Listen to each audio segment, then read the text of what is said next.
the dark photo that reveals the Ashford family's forgotten past. Dr. Linda Morrison had been hired to catalog the Ashford family estate for the Historical Society, but she never expected to find what lay hidden in the attic of their Boston mansion. The renowned historian specialized in American political families, and the Ashfords were Massachusetts royalty, a dynasty that had produced senators, ambassadors, and nearly a president. It was August 2023, and the last surviving Ashford sibling had recently passed away. The family agreed to donate certain materials to the John F. Kennedy Presidential Library, where Linda worked as chief archivist. She climbed the narrow stairs to the third-floor attic, dusty and stifling in the summer heat. Boxes were stacked everywhere, labeled with decades: 1920s correspondence, 1940s photographs, 1960s campaign materials. And Linda worked methodically, photographing and cataloging each item. Then she found a leather trunk pushed far into a corner, covered with a heavy blanket, as if deliberately hidden. Inside the trunk were photographs, dozens of them, all featuring the same young woman: formal portraits, candid beach shots, school pictures. The woman appeared in images from the 1920s and 1930s, always among the Ashford children. But Linda had studied the Ashford family extensively and had never seen this woman in any published family history. She found a formal family portrait from 1938. 11 people posed in an elegant room with luxurious curtains and refined furniture. Richard Ashford, the patriarch, sat center with his wife Catherine beside him. 9 children surrounded them, 5 daughters and 4 sons, all impeccably dressed in the style of the era. Linda's breath caught. She recognized most of the faces: Robert Ashford, who became a decorated war hero and senator; William Ashford, the Attorney General; Patricia, who married into European aristocracy. But one young woman, seated to her father's right, was unfamiliar. She appeared to be about 20 years old, with a shy, uncertain expression that contrasted with the confident poses of her siblings. Linda turned this photograph over, written in faded ink: Ashford Family, Christmas, 1938. Complete. Complete? But published Ashford genealogies listed only 8 children, not 9. Who was this missing daughter? Linda searched through more boxes frantically. She found letters, report cards, medical documents, all relating to someone named Elellanar Ashford. Birth certificate: Eleanor Marie Ashford, born March 15th, 1918. School records from elite private schools. Letters to her mother discussing piano lessons and French tutoring. Then, abruptly, the documentation stopped in 1941. No more photographs, no more letters, nothing. It was as if Eleanor Ashford had simply ceased to exist after age 23. Linda found one final item at the bottom of the trunk: a medical invoice from November 1941. The procedure listed made her blood run cold. Prefrontal leucotomy, $200.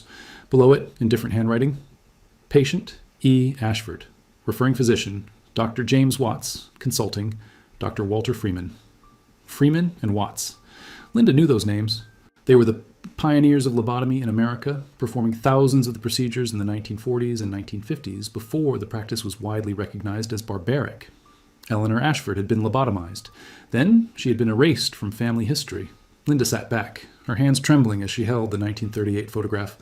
This wasn't just a missing piece of Ashford family history. This was evidence of something dark, a young woman whose existence had been deliberately hidden, whose life had been stolen by a brutal medical procedure, all to protect a powerful family's reputation. She pulled out her phone and called her supervisor. "I found something," she said quietly. Something the Ashfords never wanted anyone to see. The investigation into Eleanor Ashford's forgotten life was about to begin. Linda spent the next week assembling everything she could find about the Ashford family's public image in the 1930s and 1940s. What she discovered was a carefully crafted narrative of American perfection, a story that had no room for imperfection or disability. Richard Ashford built his fortune in banking and real estate during the 1920s, surviving the Depression by strategic investments and ruthless business practices. By 1932, he had become one of Boston's wealthiest men, with ambitions far beyond business. He wanted political power, social prestige, and a legacy that would endure for generations. Catherine Ashford came from old Boston money. Her family traced its lineage to the Mayflower. She brought respectability and connections to Richard's nouveau riche fortune. Together, they created what newspapers called America's most promising family. The Ashford children were raised to be exceptional. The sons attended Harvard and Yale, excelling in academics and athletics. The daughters were educated at the finest finishing schools, trained in languages, music, and the social graces necessary for advantageous marriages. Every public appearance was orchestrated, every photograph carefully composed. Linda found dozens of newspaper articles from the 1930s featuring the Ashford family. Boston's royal family hosts charity gala. Young Ashfords excel in academic competition. Senators visit to Ashford Estate. The coverage was universally positive, portraying a family of intelligence, beauty, and civic responsibility. But Eleanor appeared in very few of these articles. When she did, the descriptions were brief and vague. A 1936 Society column mentioned the Ashford daughters attending a debutante ball, but didn't list Eleanor by name. A 1937 photograph showed the family at their Cape Cod estate. Eleanor was positioned at the edge of the frame, partially obscured by her sister. Linda contacted Dr. Harold Jennings, a medical historian at Boston University who specialized in the history of psychiatric treatment. She showed him Eleanor's medical invoice and the family photographs. "This fits a pattern I've seen before," Harold said, his expression grim. Wealthy families in the 1930s and 1940s were obsessed with eugenics and genetic perfection. Any child who showed signs of intellectual disability, mental illness, or behavioral problems was seen as a threat to the family's reputation and genetic legacy. "What kind of problems would have led to a lobotomy?" Linda asked. "In Eleanor's case, we'd need to see medical records. But based on the timing, 1941, when she was 23, I'd guess developmental disabilities, possibly intellectual impairment or behavioral issues that became more noticeable as she reached adulthood.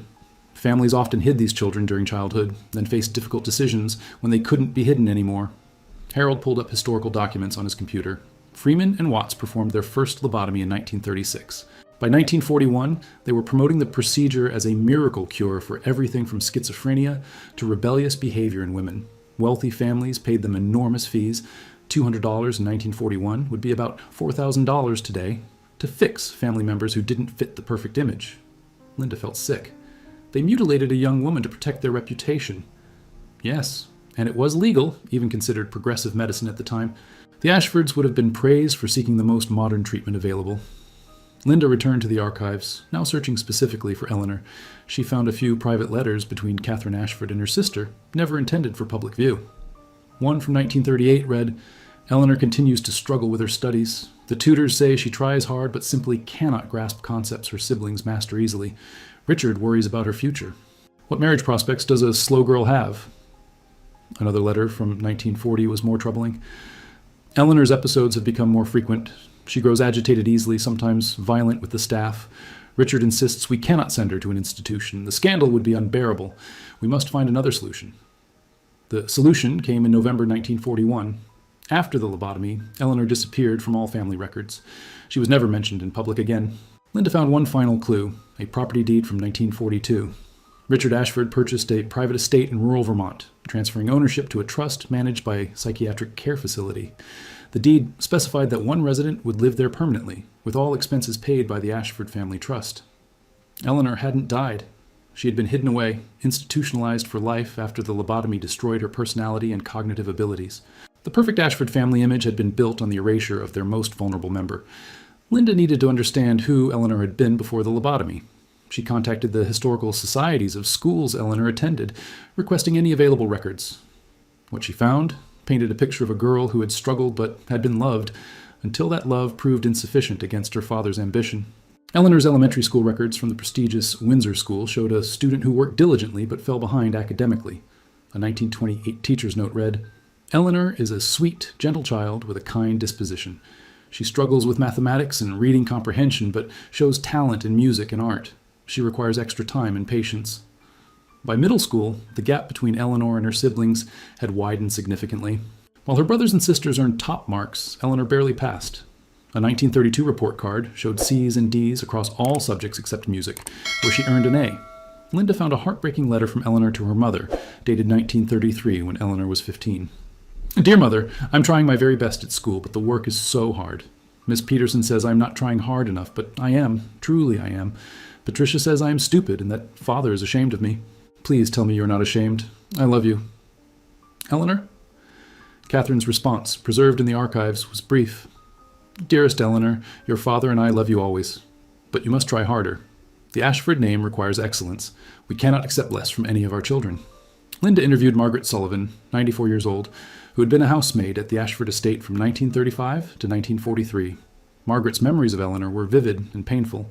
"Eleanor was the sweetest of all those children," Margaret said, sitting in her assisted living apartment. "She wasn't like the others. They were all so sharp, so clever with words. Eleanor was slower, gentler. She'd spend hours in the music room playing piano, the same simple pieces, over and over. She loved the garden, loved animals. She'd talk to the dogs like they were people. Did the family treat her differently? Linda asked. Margaret's face darkened. Mr. Ashford barely acknowledged her. He'd introduce his children to visitors. This is Robert, headed to Harvard. This is William, top of his class. This is Kathleen, fluent in 3 languages. But he'd skip over Eleanor, or just say "and Eleanor" without any accomplishments listed. You could see it hurt her, the way her face would fall. What about her mother? Mrs. Ashford loved Eleanor, I think, but she loved her husband's approval more. She'd scold Eleanor constantly. "Sit up straight, don't fidget, speak clearly." Nothing Eleanor did was ever good enough. The girl tried so hard to please them. Margaret wiped tears from her eyes. As Eleanor got older, things got worse. She'd have these episodes, I guess you'd call them. She'd get frustrated when she couldn't understand something, and she'd cry or sometimes throw things. Not violent, just overwhelmed. But Mr. Ashford saw it as embarrassing behavior that needed to be controlled. Linda showed Margaret the 1938 family photograph. This was taken about 3 years before the lobotomy. Margaret studied it carefully. Look at Eleanor's face. See how she's sitting? She's trying to make herself smaller, less noticeable. The others are all confident, looking straight at the camera. Eleanor's turned slightly away, like she's hoping no one will see her. That's how she lived, trying to disappear. Linda found more evidence of Eleanor's struggles in private family correspondence. A 1939 letter from Richard to his brother mentioned the Eleanor problem explicitly. She is 21 now and cannot be hidden much longer. Society expects her to debut, to marry, to contribute to the family's standing, but she is incapable of any of this. Catherine insists we cannot institutionalize her. The stigma would be crushing. We need a solution that allows her to remain technically at home while ceasing to be a burden or embarrassment. That solution was lobotomy, a procedure that would leave Eleanor docile, manageable, and unable to embarrass the family with her limitations. The evidence was mounting. Eleanor had been a vulnerable young woman with developmental disabilities, struggling to meet impossible expectations, ultimately sacrificed to preserve her family's perfect public image. Linda's investigation now focused on the months leading up to November 1941, when Eleanor's life was forever destroyed. What she discovered showed a family making a calculated decision to eliminate their problem through radical surgery. She found correspondence between Richard Ashford and Dr. James Watts, one of the 2 physicians who pioneered lobotomy in America. The first letter, dated March 1941, was chillingly clinical. Dear Dr. Watts, I write regarding my daughter Eleanor, age 23, who suffers from intellectual deficiency and increasing behavioral difficulties. I have read with interest your published papers on prefrontal leucotomy as treatment for various mental conditions. I would like to discuss whether Eleanor might be a suitable candidate for this procedure. Dr. Watts responded enthusiastically. Linda found his reply in the archives. Dear Mr. Ashford, I would be pleased to evaluate your daughter. We have had remarkable success treating cases similar to what you describe.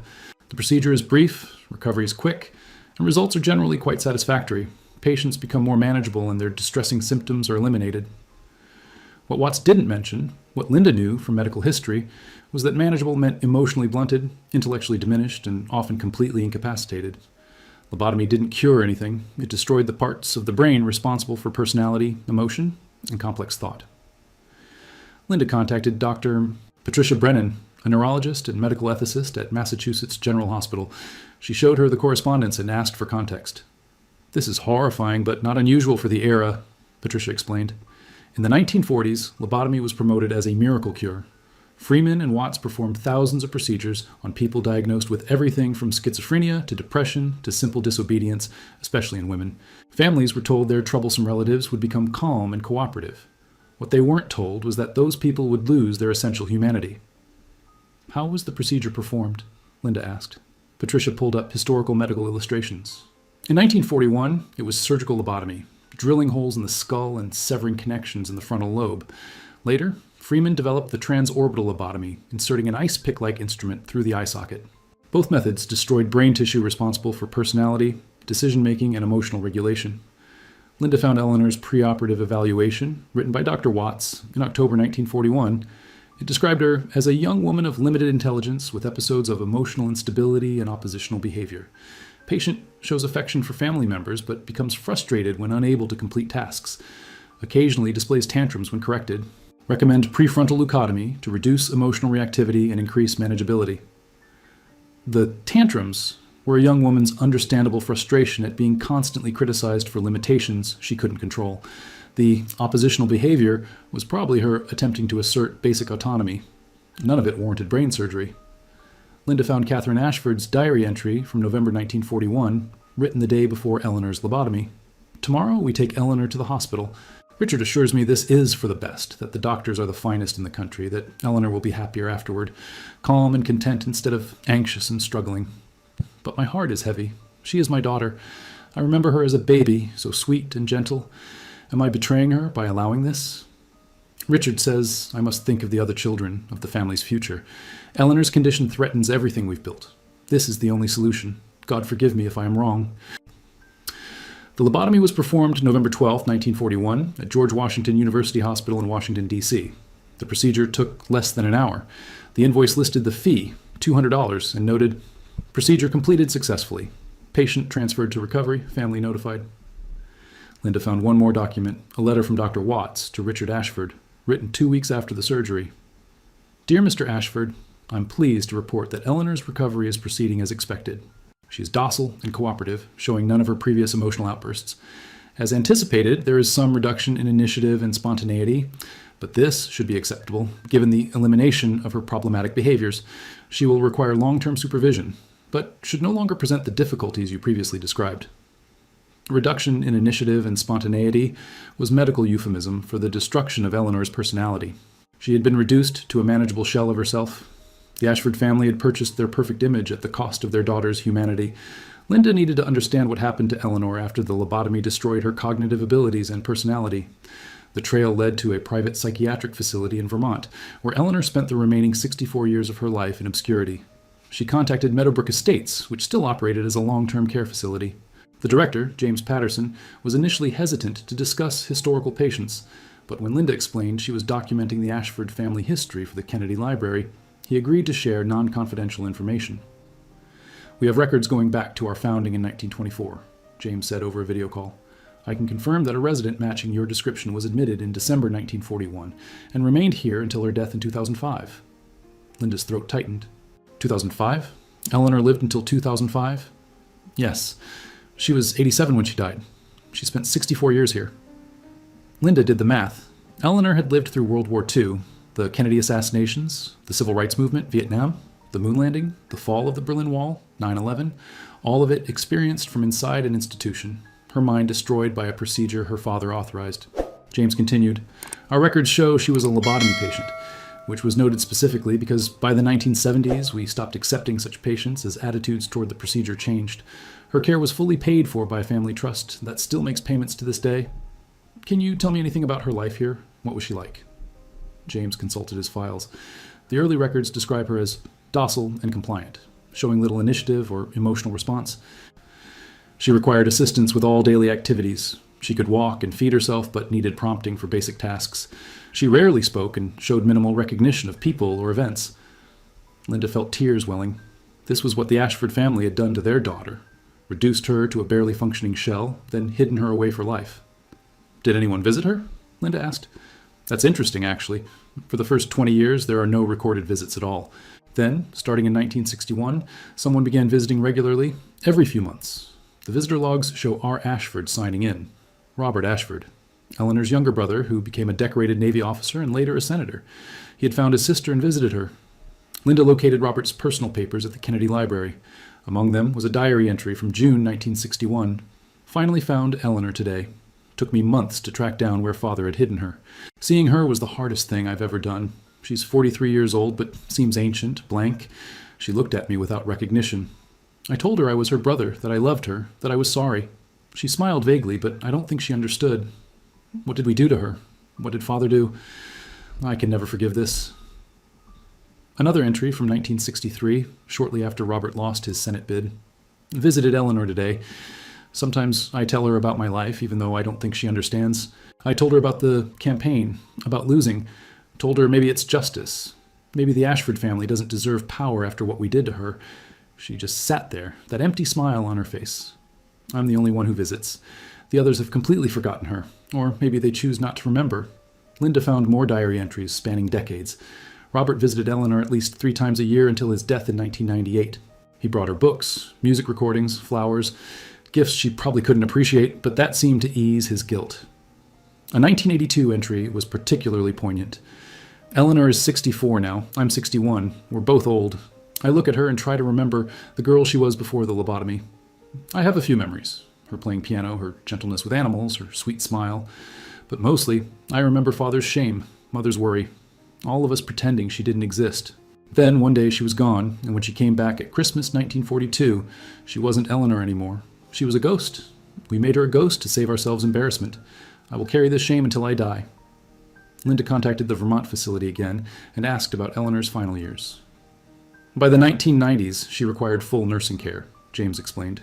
She developed dementia in addition to the cognitive impairment from the lobotomy. She died peacefully in 2005, with Mr. Ashford present. Robert was with her when she died. Yes, he'd been in declining health himself, but insisted on being notified if her condition worsened. He was holding her hand when she passed.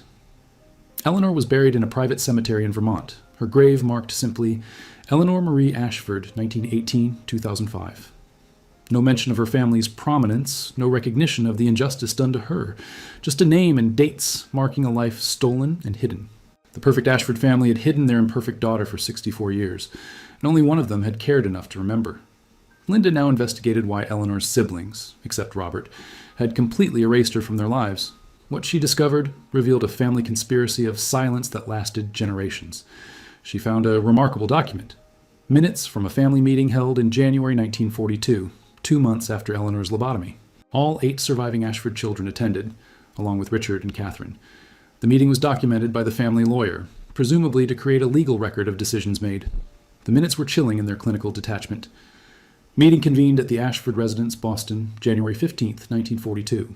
Present: Richard and Catherine Ashford, and children Robert, age 24, William, age 23, Kathleen, age 22, Patricia, age 20, Edward, age 18, Thomas, age 16, Jean, age 14, and Margaret, age 12. Subject: family matters regarding Eleanor. Richard's statement, recorded verbatim, laid out the family's official position. Eleanor has been placed in a private facility where she will receive excellent care for the remainder of her life. The procedure she underwent was necessary for her own well-being and peace of mind. However, given the sensitive nature of her condition and treatment, we have decided as a family that Eleanor's situation will not be discussed publicly. When asked about family composition, we will refer to our 8 children. Eleanor's name will not appear in any public family documents or photographs going forward. This is not to diminish Eleanor, but to protect her privacy and dignity. The lawyer's notes indicated that all siblings agreed to this decision, though Robert's agreement was marked with an asterisk, and the notation, R. Ashford expressed reservations, but will comply with family decision. Linda found evidence that this conspiracy of silence was rigorously enforced. When Kathleen published a memoir in 1968 titled Growing Up Ashford, Eleanor was completely absent. The book described growing up as one of 8 children in a prominent Boston family, detailing elaborate family vacations, educational experiences, and social events. Eleanor appeared in none of these stories. Patricia, interviewed for a Society magazine in 1975, discussed my 7 siblings and described family dinners where all 8 of us children gathered around the table. Eleanor had been erased so completely that Patricia didn't even have to consciously lie. She had simply rewritten her own history to exclude her inconvenient sister. Linda contacted several Ashford grandchildren, the next generation, who might have knowledge of Eleanor. Most had never heard of her. One, Richard Ashford III, Robert's son, age 68, agreed to an interview. I never knew about Eleanor until I was in my 30s, Richard told Linda over the phone. Dad mentioned her once, after he'd been drinking. He said he had a sister who'd been taken away when he was young, that terrible things had been done to her, that the family had agreed to forget her. I pressed him for details, but he wouldn't say more. He was crying. I'd never seen my father cry before. Did you investigate further? Linda asked. I tried. I asked my aunts and uncles, Dad's siblings. They either claimed not to know what I was talking about or changed the subject immediately. My Aunt Patricia told me I was mistaken, that Dad only ever had 7 siblings. It was like they collectively decided Eleanor never existed, and they were sticking to that story no matter what. Richard continued. Eventually, Dad told me the whole truth, showed me a few photographs he'd kept hidden, explained about the lobotomy, the institutionalization, how the family had erased her to protect their reputation. He was tormented by guilt his entire life. He visited her regularly, but never told anyone else in the family. He said they'd made a pact of silence, and he was the only one who broke it. Linda found evidence that Robert had tried, near the end of his life, to bring Eleanor back into family history. In 1997, he wrote to his siblings suggesting that Eleanor be included in a family tree being prepared for the Ashford Foundation's archives. The responses were uniformly negative. William, by then a retired federal judge, wrote back, Robert, we discussed this matter 50 years ago and reached a decision. Eleanor's situation was tragic, but dredging it up now serves no purpose except to create scandal and pain. Our parents made the best decision they could, given the circumstances and medical knowledge of the time. Let the past remain past. Kathleen's response was even more direct. Absolutely not. Eleanor was troubled and received treatment. That's all anyone needs to know. Including her in family histories would only raise questions we cannot answer and should not have to answer. The family has thrived because we maintained our dignity and privacy. Eleanor's condition was a private matter then and should remain so now. Only Margaret, the youngest sibling, expressed any sympathy. Robert, I was only 12 when Eleanor went away. I barely remember her. Just vague impressions of a quiet, sad older sister who seemed out of place in our loud, competitive family. Maybe you're right that we should acknowledge her. But I don't have the courage to fight the others on this. I'm sorry. Robert's final diary entry about Eleanor, written in 1998, shortly before his death, reflected his resignation and continued guilt. I tried one last time to bring Eleanor back into our family story. My siblings refused, just as I knew they would. They've lived their entire lives pretending she never existed, and they'll die maintaining that fiction. I am the only one who remembers, the only one who visits, the only one who cares. When I die, Eleanor will be forgotten completely. Unless someone finds these papers and tells her story, she will disappear from history as if she never lived. That seems the cruelest fate of all. Linda realized she was that someone. She had found Robert's papers and Eleanor's story. She had the power to restore Eleanor to history, to break the decades of silence the Ashford family had maintained. The question was, should she? Linda needed expert context on lobotomy to fully understand what had been done to Eleanor. She contacted Dr. Elliot Wallenstein, a neurologist and historian who had written extensively about the lobotomy era in American medicine. Dr. Wallenstein agreed to review Eleanor's medical documents and provide historical analysis. They met at his office at MIT, where he had assembled materials documenting the rise and fall of lobotomy in America. Lobotomy is one of the darkest chapters in medical history, Elliot began, precisely because it was promoted as progressive, scientific treatment by respected physicians and enthusiastically adopted by wealthy, educated families. The Ashfords weren't ignorant or cruel by the standards of their time. They were following what was considered cutting-edge medical advice. He pulled up photographs of Walter Freeman and James Watts, the two doctors who performed Eleanor's procedure. Freeman was a brilliant self-promoter who genuinely believed lobotomy would revolutionize psychiatry. Watts was a more cautious neurosurgeon who performed the actual operations. Together, they promoted lobotomy as a cure for virtually every mental condition. Elliot showed Linda medical journals from the 1940s with titles like Psychosurgery, a New Treatment for Mental Disease, and Successful Management of Difficult Patients Through Prefrontal Leucotomy. The articles described lobotomy in glowing terms, with before and after photographs showing agitated patients who became calm and compliant after surgery.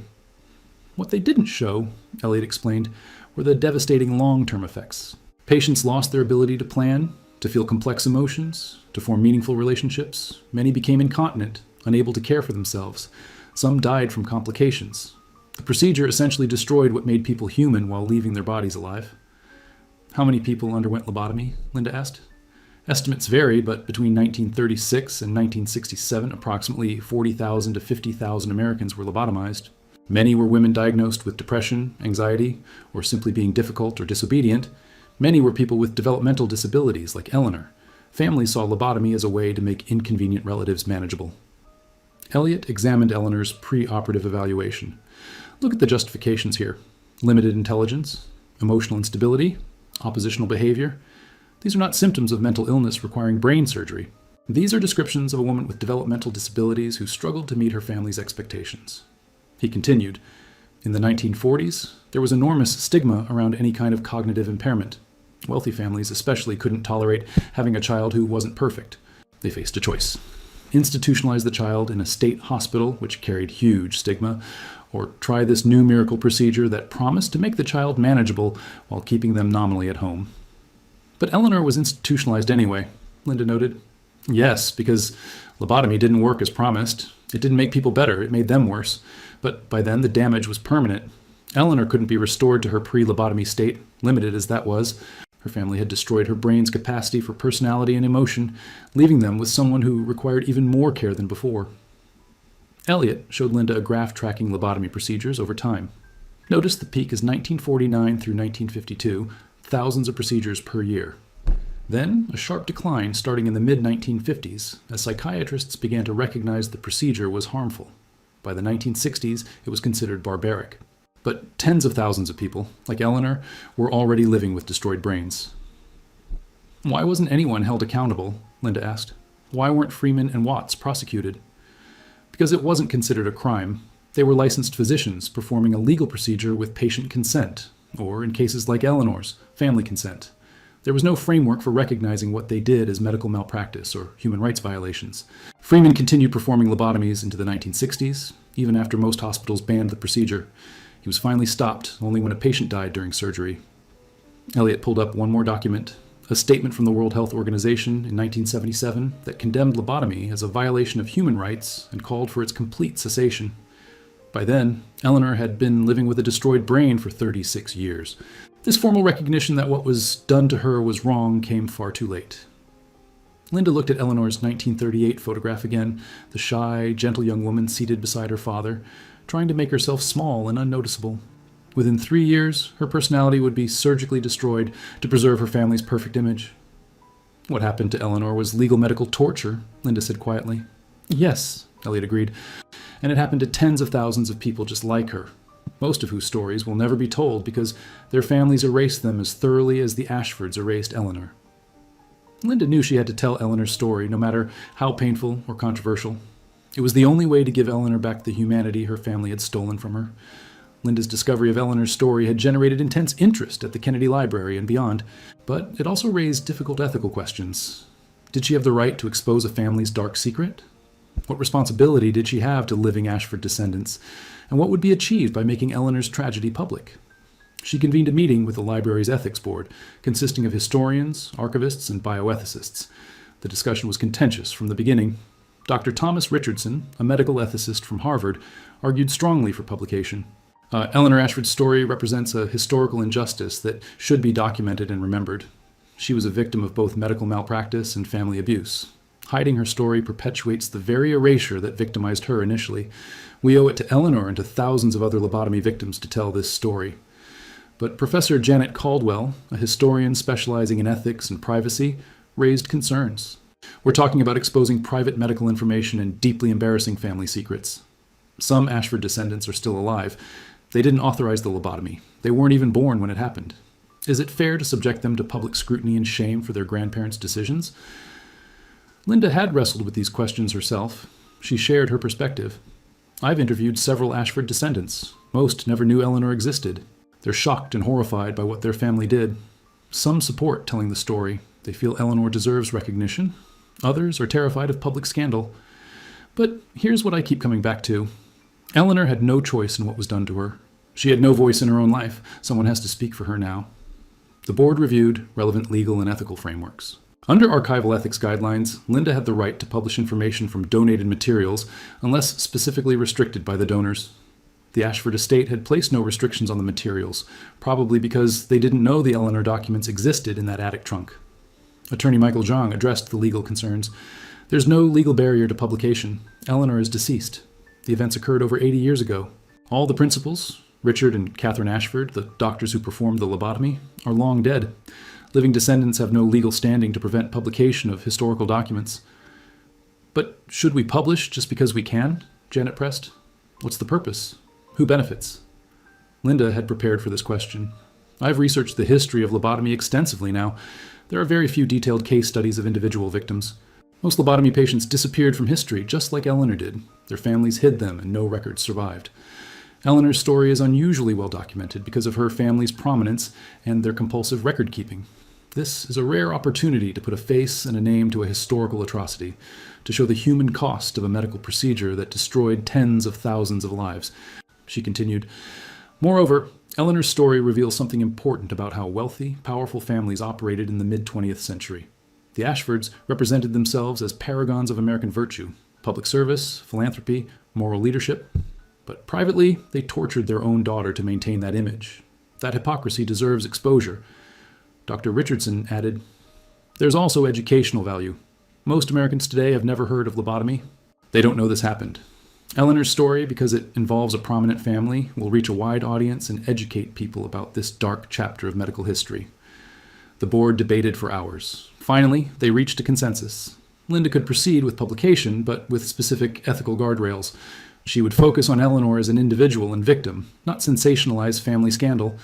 She would offer living descendants an opportunity to comment or provide context. She would work with mental health advocates to ensure the story promoted understanding of disability rather than stigmatizing it.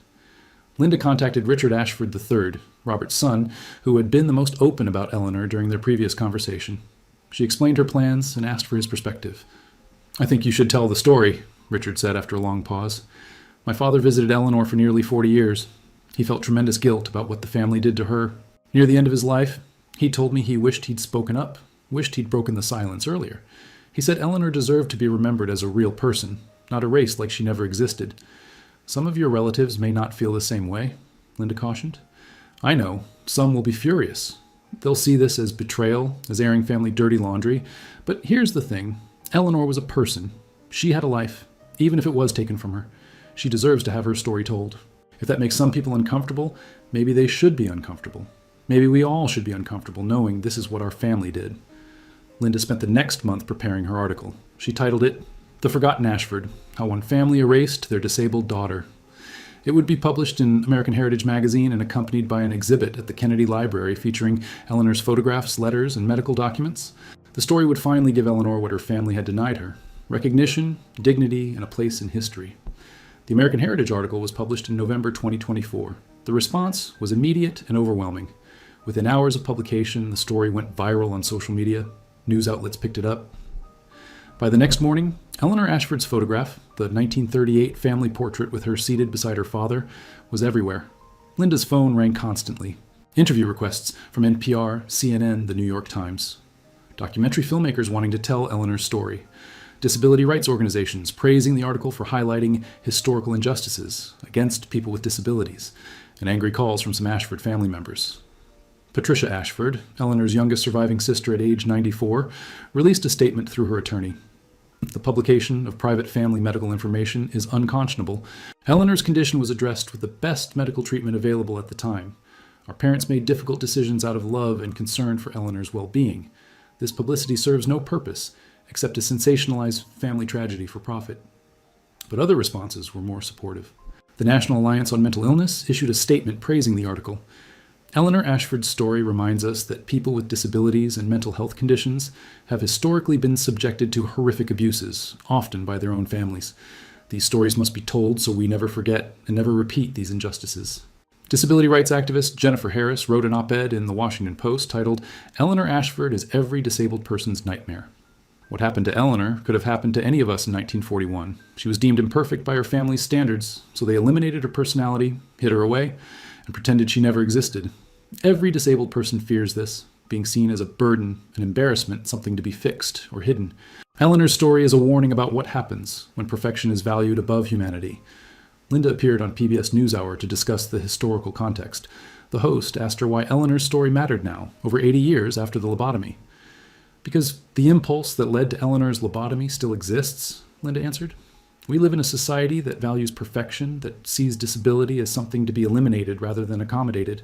We have prenatal testing that allows parents to abort fetuses with Down syndrome. We have genetic engineering that promises to eliminate defective genes. The technology has changed, but the underlying question remains, do we value human beings who don't fit our definition of perfect?" Eleanor's story says we didn't in 1941, and it challenges us to ask if we truly do now. The Kennedy Library opened its Eleanor Ashford exhibit in December 2024. Hundreds of people attended the opening, including several Ashford descendants. The exhibit featured the 1938 family photograph prominently, alongside Eleanor's childhood artwork, her school papers, letters between her and her mother, and the devastating medical documents authorizing her lobotomy. One wall displayed quotes from Robert Ashford's diary, including his 1998 reflection, "When I die, Eleanor will be forgotten completely. Unless someone finds these papers and tells her story, she will disappear from history as if she never lived." Richard Ashford III attended the opening and stood before that quote for a long time. "Dad would be glad this happened," he told Linda. "He spent 40 years trying to atone for what the family did. This exhibit, your article, this is his vindication. Eleanor is finally being remembered." But the most powerful moment came from an unexpected source. Dorothy Chen, a 78-year-old woman from California, contacted the library after seeing news coverage of the exhibit. She asked to speak with Linda urgently. They connected by video call. Dorothy was weeping as she explained, "I'm a lobotomy survivor. I was lobotomized in 1963 when I was 17 years old. My parents said I was too rebellious, too disobedient. The doctor said lobotomy would make me calmer, more compliant. I've lived for 61 years with the damage they did to my brain. I have emotional blunting, difficulty planning and organizing, problems with impulse control. I can function, but I'm not whole. I've never told anyone except my husband and children. Why are you telling me now? Linda asked gently. Because of Eleanor. Because someone finally told the story. For 61 years, I've carried shame about what was done to me, like it was my fault for being difficult. But seeing Eleanor's story, seeing it called what it was, abuse, medical torture, it's the first time I felt like maybe I was the victim, not the problem. Dorothy continued, there are others like me, people who survived lobotomy and have lived quietly with the damage for decades. Eleanor's story is giving us permission to speak, to acknowledge what was done to us. Thank you for telling her story. You've given voice to all of us who had our voices taken away. Linda realized the impact of Eleanor's story extended far beyond one forgotten woman. It was opening conversations about medical ethics, family responsibility, disability rights, and the definition of human worth. Eleanor, who had been erased from history, was now sparking dialogue that could help others. The dark secret the Ashford family had buried for 83 years was now illuminating present-day issues. 6 months after the article's publication, Linda stood at Eleanor's grave in Vermont. It was a sunny May morning in 2025, and the small cemetery was peaceful. Eleanor's simple headstone, Eleanor Marie Ashford, 1918-2005, would soon be replaced by a new one. The Ashford family, after intense internal debate, had agreed to install a new memorial. The inscription would read, Eleanor Marie Ashford, 1918-2005, daughter-sister, victim of medical injustice, erased by her family, forgotten by history, now remembered with love and sorrow. May her story ensure such injustice never happens again. Richard Ashford III had championed the new memorial, arguing that his father Robert's decades of visits deserved recognition and that Eleanor deserved acknowledgement of what had been done to her. Several cousins supported him. Others boycotted the memorial service, still maintaining that airing family tragedy was shameful. About 30 people attended the memorial service. Ashford descendants, historians, disability rights activists, and several lobotomy survivors who had come forward after Eleanor's story was published. A local minister who had never met Eleanor conducted the service, basing his remarks on the documents and photographs Linda had discovered. Eleanor Ashford lived 2 lives, the minister said. The first 23 years, she was a young woman who loved music and animals, who struggled with expectations she couldn't meet, who tried desperately to please a family that saw her as defective. Then, in November 1941, that life ended. She lived another 64 years after lobotomy, but she was no longer Eleanor. She was a shell, warehoused in an institution, visited only by one brother who never forgot her. He continued, We're here today to do what should have been done 84 years ago, to say that Eleanor Ashford mattered. Her life had value. What was done to her was wrong, and we're here to promise that we will not forget her again. Dorothy Chen, the lobotomy survivor who had contacted Linda, spoke next. I never met Eleanor, but I feel like I know her, because what happened to her almost happened to me. The only difference is that I survived with enough of my mind intact to tell my story. Eleanor couldn't tell hers, so we must tell it for her. We must make sure the world knows what was done to people like us, people who were deemed inconvenient or imperfect and were tortured in the name of medicine and family reputation. Linda was asked to speak last. She looked at the small gathering and felt the weight of responsibility. Eleanor's story had touched thousands of people through the article and exhibit, but these were the people who had come to actually remember her, to stand at her grave and acknowledge her humanity. When I found Eleanor's photograph in that attic, Linda began, I had no idea where it would lead. I certainly didn't imagine standing here at her grave, speaking about a woman I never met, but have come to deeply care about. Eleanor's story has changed me. It's changed how I think about history, about family, about what we owe to people society deems less valuable. She continued, Eleanor Ashford was lobotomized because she didn't fit her family's definition of perfection. She was hidden away because acknowledging her existence might have damaged their reputation. For 83 years, that erasure worked. No one knew about Eleanor. She disappeared from history as completely as if she'd never been born. But now we know. Now Eleanor's story has been told. And because of that, conversations are happening. People are talking about the history of lobotomy, about medical ethics, about how we treat people with disabilities. Survivors are coming forward to share their experiences. Families are confronting difficult truths about their own histories. Linda looked at the old headstone, soon to be replaced. Eleanor can't know we're here. She died without knowing that anyone beyond her brother Robert would remember her. But we're here anyway, because Eleanor's life mattered, her suffering mattered, and her story matters. not despite being dark and painful, but because it's dark and painful. These are the stories we most need to tell and remember. After the service, people placed flowers at Eleanor's grave. Someone left a small stuffed dog, remembering the detail from the housemaid's testimony that Eleanor had loved animals. Richard Ashford III placed a photograph at the grave, the 1938 family portrait, the one that had started Linda's investigation. As the gathering dispersed, Linda stayed behind. She pulled out her phone and took a photograph of Eleanor's grave surrounded by flowers and mementos. Tomorrow, this image would be added to the exhibit at the Kennedy Library. The forgotten Ashford daughter had finally been remembered. Her dark story had been brought into light. And while nothing could undo the injustice done to Eleanor, telling her story might prevent such injustices in the future. Linda thought of Robert Ashford's final diary entry, his fear that Eleanor would disappear from history completely. He had been wrong. Eleanor's story survived because he preserved it, because he visited her for 40 years, because he felt guilty enough to document the truth in his private papers. And now, Eleanor's legacy was assured. The photo that revealed the Ashford family's dark secret had become a symbol of historical injustice, medical ethics, disability rights, and the importance of remembering the people society tries to forget. Eleanor Marie Ashford, born 1918, lobotomized 1941, died 2005, would never be forgotten again. As Linda walked back to her car, she looked back one more time at the grave surrounded by flowers. In the 1938 photograph, Eleanor had been trying to make herself invisible, shrinking away from the camera. Now, finally she was seen. The dark past had been revealed. The forgotten daughter had been remembered. And Eleanor's story would ensure that she and thousands like her would never be erased from history again.